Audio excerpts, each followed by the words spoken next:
aha duhagaze ni Shilo. Shilo benshi murahumva cyangwa se mwarahabwiwe.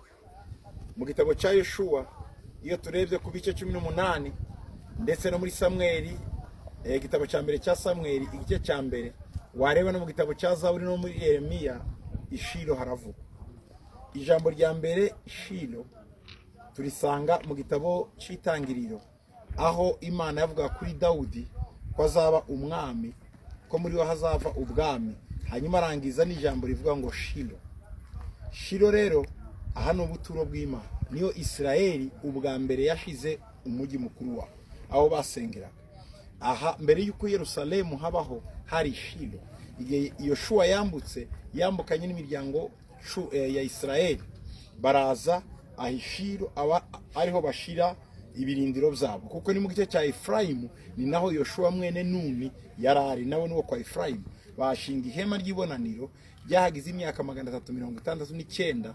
Muribuka amakuru y'umugabo witwa Eli n'abahungu be Finehasi na Hofini, naho bari bakorera umurimo w'Imana.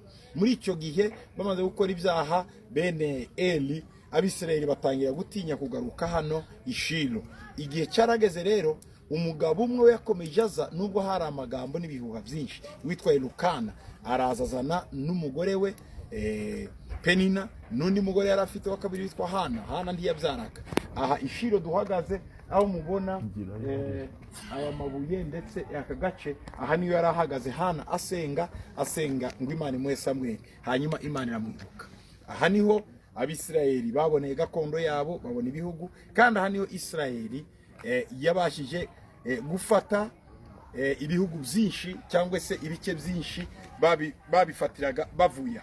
Ni naho amasengesho yumvikanye, havaho umuhanuzi ukomeye Samweli wabashije gufasha Isirayeli yose kuva i Berisheba kugera i Dani. Nawe urimo ngurikira muri uyu mwanya, ndagusabira ibintu bibiri: imigabane yawe yose nigaruke, ibyo Satani yakwambuye bize. Ikindi ngusabira isengesho rikomeye ruta n'irya Hana, agahinda ufite n'intimba, Imana nibisubiza. Imana igukorera igitangaza kandi Imana ikwiyereke. Ndagusabira uwo mugisha w'Imana, ubone Samweli wawe kandi ubone gakondo yawe. Ese iyo umuntu abonye igihugu akabona n'abana, hari undi mugisha urutu, bihabwe mu izina rya Yesu, amen. Aha duhagaze ni Shilo.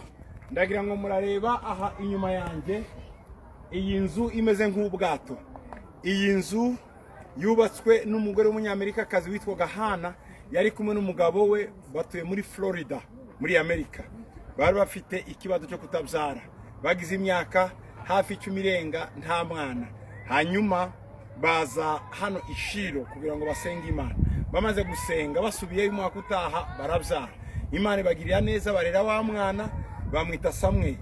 Wa mwana arakura, baza hano guhigura umuhigo, batanga amafaranga yabashe kubaka aha hose ndetse no kwimba no kumenya ibiraha Ishilo. Barangije wa mwana amaze gukura ageje imyaka 18, bamuzana muri Isirayeli. Wa mwana aje mu gisirikare cya Isirayeli, baramutura ngo azakorere Isirayeli. Uwo mwana araha kandi nawe Imana yabagiriye neza cyane. Ndagira ngo iyi nzu abakunze kwibona irimo movie yerekana amateka yaha Ishilo, kandi bakoresheje mu buryo bugezweho cyane movie yaho ni moderne, iratangaje cyane kuko iba yerekana iyi misozi yose iri hakurya yacu ku gihe cya Samweli n'igihe cya Eli. Nuko amakuru yaha Ishilo ameze.